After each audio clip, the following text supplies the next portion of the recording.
嗱，鬼佬富豪就中意賽車漂移，而廣東嘅房東富豪玩嘅嘢仲極限，龍舟漂移。你有冇見過25米長嘅龍舟喺得嗰5-6米闊嘅河面上面漂移過彎嘅？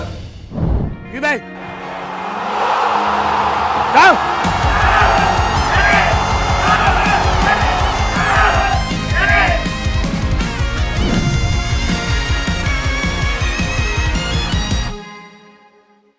嗱，睇龍舟梗係要嚟廣東啦，因為廣東嘅龍舟文化真係刻喺基因裏面。我哋細個就感受到嗰份深厚嘅龍舟血脈。呢個就係點解廣東人嘅龍舟無論喺河面定係大海都可以風馳電掣、乘風破浪。唔似遼寧嘅龍舟，行條直線都好難。南方人先至係去救屈原，而北方人係去陪屈原。咁又係啊！如果北方人曉得爬龍舟嘅話，赤壁之戰就唔會輸得咁慘啦。究竟龍舟呢樣2000幾年前就有嘅活動係點樣一步一步傳承落嚟，成為咗每年吸引無數男女老少參與嘅傳統節目，連鬼佬都玩埋一份，甚至搞到韓國要厚住面皮爭住去申請非遺呢？趁住端午節放假，今集社長同大家話說龍舟節嘅速度與激情。前文再續就書接上一回，話說喺好多年前嘅5月初5，一個天生中意講古嘅小朋友出生於廣東順德，佢就係社長啦。喂，彈幕例牌係咪要彈出嗰4隻字啊？嗱，由於社長同端午節有咁樣嘅拉楞，所以無論如何都要講下龍舟節㗎啦。今集社長分別會從龍舟嘅起源、各地嘅習俗以及龍舟漂移3個方面嚟同大家分享社長對龍舟節嘅理解。事不宜遲，去片。關於龍舟係點嚟嘅呢？有人話係紀念屈原，話當年老百姓爬龍舟去驅散江河中嘅魚，啲魚見到米缸咁大個龍頭，仲唔掉頭走咩？咁就唔會有魚去食屈原嘅遺體啦。咁梗係有魚唔怕狼嘅，咁點算呢？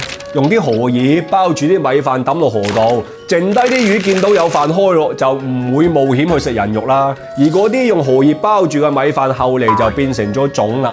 搞咁多嘢係咪應該先撈翻阿屈原上嚟先至係首要呢？亦有人話爬龍舟係紀念春秋時期吳國大臣伍子胥同埋東漢嘅大孝女曹娥，因為5月初5嗰日實在太多名人出世或者係瀨嘢，所以已經好難區分究竟係紀念邊個。而大學者聞一多先生喺佢嗰邊端午考裏面就話，龍舟節係源於春秋時期百越之地以龍為圖騰嘅祭祀活動。當時漁民出海見到大風大浪，浪奔浪流，以為係水龍喺度搞鬼，於是就喺自己嘅船上裝上龍頭龍尾，希望條水龍見到呢個 cosplay， 以為係自己有，唔好玩嘢。自己有大佬。慢慢呢樣嘢就演變成一種祭祀儀式，祈求水神或者係龍神嘅庇佑，望日後風調雨順、平安豐收。之前嘅祭祀儀式裏面，大家都只不過係爬下龍舟，冇話比賽鬥快嘅。但係後嚟點解又變成咗龍舟競渡呢？相傳當年越王勾踐為咗爭霸，命令下屬去操 fit 水軍，佢嘅下屬就諗到用鬥快爬船嘅方式嚟提高水軍嘅速度，同時發明咗一種軍隊配合鼓聲控制戰艦嘅手段，愛嚟訓練水軍。當時佢哋用皮鼓嚟控制節奏，注意啊，係皮鼓唔係屁股，差好遠㗎。唔知邊個咁樣訓練水軍咁有創意呢？嚇？唔通係水師提督？老豆就係水師提督常坤嗰個。後嚟結合當地嘅風俗，船頭都會裝一個龍頭，而且又好意頭喎，慢慢就演變成今時今日嘅龍舟競渡啦。龍舟競渡係端午節最重要嘅活動，仲要到端午節本身就可以叫龍舟節，法定可以放假3日。2011年嘅5月23日，上面正式批准龍舟競渡列入第3批國家非物質文化遺產名錄。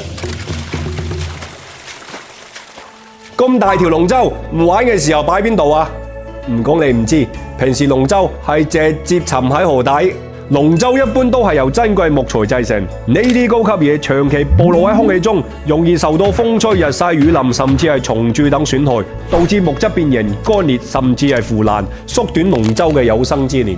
將龍舟沉入河底，既可以令到木材保持濕潤，又避免因乾燥產生嘅各種問題。而且南方河水溫度相對穩定，恒溫恒濕，好似雪茄櫃咁，有利於龍舟嘅保存。喺需要爬龍舟嘅時候，大家再將佢打撈上嚟進行簡單嘅維護同埋清潔，就可以即刻投入使用。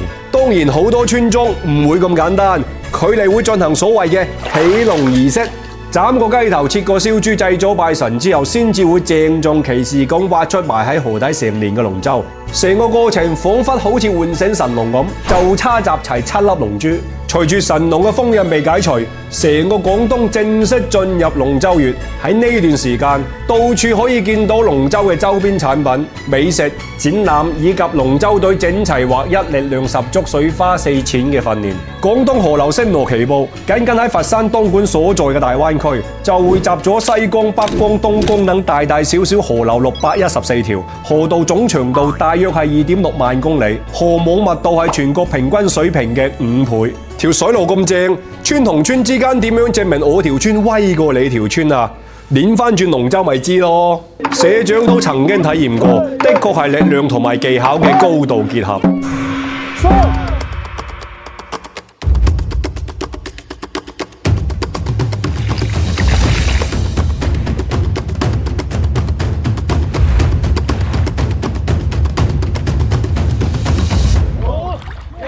嗱，龍舟並唔係你睇上去咁簡單㗎，稍有差池可能就會殃及池魚。喺泰國舉行嘅第16屆世界龍舟錦標賽上面，烏克蘭隊就差啲因為失誤全員被團滅，龍舟當堂變成潛水艇。喂，呢個船沉緊啊！你係啊，沉得快啊嘛！關鍵係廣東嘅呢班龍舟隊員喺呢幾個月幾乎係全職訓練，每一個隊員都會向上頭申請所謂嘅龍舟假，有啲誇張嘅可以請假2-3個月。我身邊呢位就係秋主席啦，我 friend 嚟嘅。你一年有幾長嘅龍舟假啊？秋？準備都要成半個月。半個月啊，好似嗱我哋香港賽咁樣啊，我哋1個星期就會訓練2次，持續個半月啦。每年龍舟假期啊，同產假咁長啊，關鍵產假我計你生夠3多，一世人請3次啫，佢哋年年都請，唔使做嘅咩？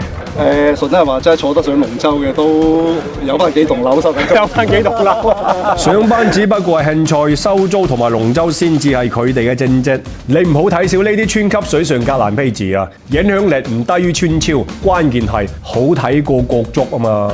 呢班房東嘅龍舟比賽，每年為當地帶嚟可觀嘅收益。舉個例子，2024年舉辦龍舟比賽嘅端午期間，廣東佛山地區嘅文旅訂單量實現咗91% 嘅同比增幅，其中佛山南海累計接待遊客62.4萬人次，實現旅遊收入3.95億。同期，廣州市共接待遊客582萬人次，其中外地遊客306.4萬人次，實現文旅消費32.9億。喺呢一個月裏面，廣東各地有大大小小龍舟賽事不下100場。順德仲舉辦埋容桂夜龍會遊同埋彩龍巡遊等文化活動，而陽江就有千人龍船宴、啤酒歡樂夜等配套活動。如果你時間寶貴得嚟，又想睇翻一場嚟感受一下河面上面嘅速度與激情嘅話，社長推薦你嚟呢度疊滘。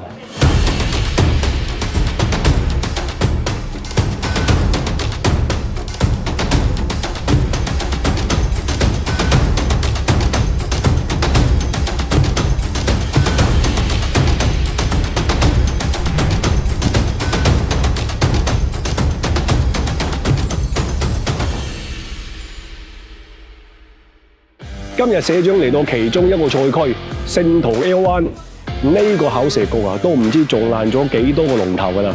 疊滘之所以叫做疊滘，係因為分江從9處流入，形成9龍入洞嘅景觀。溪滘層層疊疊，縱橫交錯，呢種9曲13彎嘅地形，打造咗呢4條天然嘅黃金賽道，用嚟玩龍舟簡直一流。疊滘嘅龍舟文化自明清至今傳承咗近500年，係當地最具特色嘅文化符號之一。疊滘嘅龍舟賽根據賽道嘅形狀分為東勝、潭頭、聖堂、茶基4個賽區，每年呢度嘅灣道龍舟賽都上熱搜。好多人為咗嚟睇疊滘龍舟漂移，提早就 book 定酒店。聽講舊年呢度有成10棟民宿全部訂滿，有上海旅行團提前3個月就開始預訂。喺呢度，每年端午節期間都會進行為期4日嘅龍舟灣道競速賽，人稱龍舟水上漂。佢嘅精彩之處在於90度漂移過彎。25米長嘅大龍舟喺 L 型、C 型、S 型嘅河道上風馳電掣極速漂移，唔係速度與激情咁簡單，仲要有高超嘅技術。如果唔係，好易龍頭都撞斷。你試下撞斷個龍頭啊嗱，分分鐘翻去跪祠堂啊！當然，除咗疊教龍舟，廣東仲有好多各具特色嘅龍舟賽事，譬如順德嘅龍獅個人賽、廣州嘅車陂村爬龍舟、陽江嘅逆水龍舟賽、近海嘅湛江有海上龍舟賽、冇河冇海嘅潮州饒平亦有陸地龍舟賽。喺廣東東莞，傳統嘅龍舟無論你有幾大條，都係手工打造嘅。嗰啲龍舟工作坊啊，下下都已經超過100年歷史。除咗中國同埋華人地區，龍舟亦都被推廣到其他國家地區，連鬼佬都玩埋一份。譬如喺英國嘅曼城，每年都有數百人參加龍舟比賽。而美國喺1979年就開始舉行波士頓龍舟節。係啊，波士頓唔單止有龍蝦，仲有龍舟。不過有啲國家就唔爭得啦，譬如韓國，玩玩下居然話龍舟係佢哋發明嘅喎。2005年，韓國江寧端午祭被聯合國教科文組織列為世界非物質文化遺產。好多韓國人就開始得出咿呀鬆講話端午節係佢哋嘅。呢啲唔單止係冇文化，簡直係無知啊！江寧端午祭主要係指當地嘅薩滿祭祀活動，同中國嗰個一邊食粽一邊爬龍舟嘅節日差天共地。好彩聯合國都叫做返啲嘢，喺2009年將中國嘅端午節列為非物質文化遺產，免得又俾人偷嘢。關鍵係佢哋爬龍舟又爬唔過我哋。順德嘅龍舟隊喺2005年嘅德國世界龍舟錦標賽上豪奪7金1銀，而我哋嘅中國龍舟隊喺2018年雅加達亞運會上獲得咗2面金牌。喺2024年嘅第4屆龍舟世界盃上，中國隊喺全部嘅5個項目中斬獲4金5銀，以總成績第1名捧起咗龍舟世界盃。而韓國只不過喺杭州亞運會女子組12人競速賽上面攞過1個銅牌咋。你話足球係你哋發明嘅，我冇意見，但係龍舟你咁嘅水平就唔好同我哋爭啦。搶嘢啊！搶嘢啊！搶嘢！當然我哋自己都要重視文化活動，如果唔係，俾人偷偷搶咗都唔知咩事啊！我係社長，一個試圖將枯燥內容變得有趣嘅講古佬。點解用粵語？因為用粵語講過癮啲㗎。有乜話題想我講嘅話，不妨話我知啊！下期見。我哋嘅攝製隊喺疊教嘅橫街窄巷裏面兜兜轉轉，經歷咗無數嘅人生交叉點，到而家都係揾唔到出路。阿叔點行翻出去嘅？呢度。嗰邊。哦，嗰邊係正堂係嘛？最終都問到當地人先出得學。唔該晒叔，唔該晒。